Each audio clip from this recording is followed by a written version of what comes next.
Comment éviter l'adultère dans votre mariage? Version française de Joey Mbafor. Veuillez noter que vous pouvez éviter l'adultère. Il est de votre pouvoir de le faire si vous le voulez véritablement. L'insouciance est l'une des principales causes des affaires dans le mariage. Pas le diable tel que beaucoup de gens le déclarent toujours quand ils tombent dans l'erreur. Respectez donc les simples principes ci-après et vous ne tomberez pas dans l'adultère. 1. Ne jamais faire de quelqu'un de sexe opposé votre meilleur ami qui partage des discussions intimes avec vous. 2. Ne jamais être avec quelqu'un de sexe opposé à un moment où votre conjoint ne le sait pas. 3. Ne jamais dire du mal de votre conjoint en présence de quelqu'un de sexe opposé. Il saurait que vous n'êtes pas heureux dans votre mariage et en profiterait pour vous montrer une affection plus sincère, pour vous donner ce que vous n'avez pas dans votre mariage afin de vous détruire. 4. Ne visitez jamais un site web que vous ne serez pas fier de montrer à vos enfants et à votre conjoint.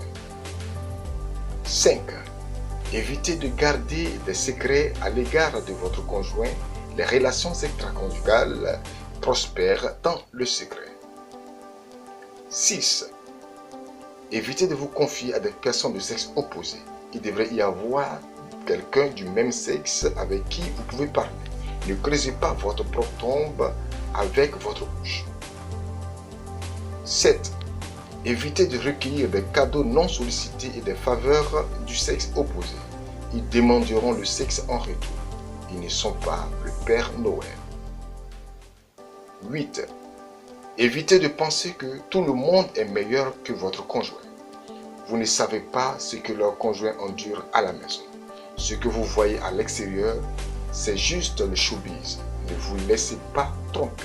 L'herbe est seulement plus verte dans l'autre concession parce qu'elle est loin de vous. 9. Renvoyez tous vos fantasmes sexuels vers votre conjoint. Il est planté dans votre vie pour vous satisfaire et vous garder sain. 10.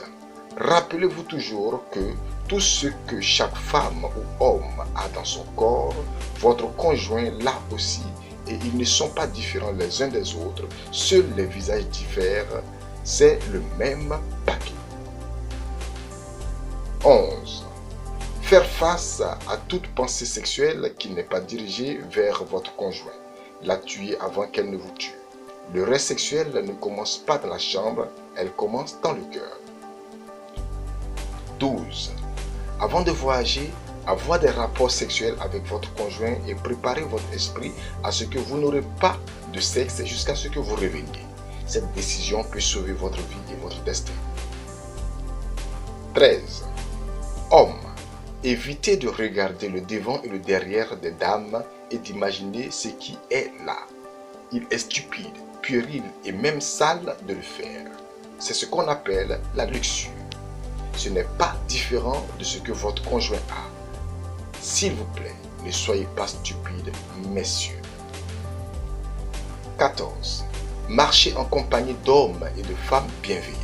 Si vous avez pour compagnie des adultères, vous deviendrez adultère. 15. Discutez de vos désirs sexuels avec votre conjoint et laissez-le les satisfaire à la maison.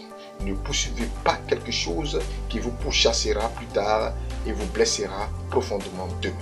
Votre conjoint à la maison a le meilleur que vous puissiez obtenir. 16. Remplissez votre cœur avec la parole de Dieu toujours. Cela ne donnera pas d'espace à la luxure dans votre esprit. 17. Comptez toujours le coût de l'adultère. Ne regardez pas seulement au plaisir. Considérez la douleur, la perte de l'intégrité. Comment vous blessez votre conjoint, vos enfants, vos amis et surtout le Dieu Tout-Puissant. L'adultère aussi a un impact économique.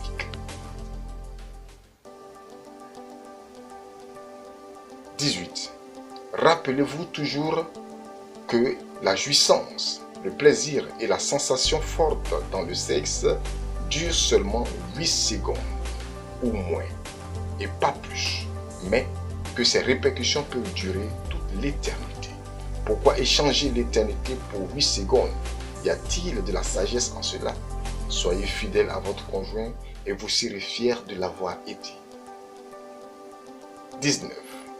Priez régulièrement pour votre conjoint et pour votre mariage. C'est une bonne chose. Que Dieu vous bénisse et bénisse votre mariage, votre foyer. Partagez ceci jusqu'à ce qu'il arrive à tous les couples mariés. Vous pouvez sauver une âme ou une famille.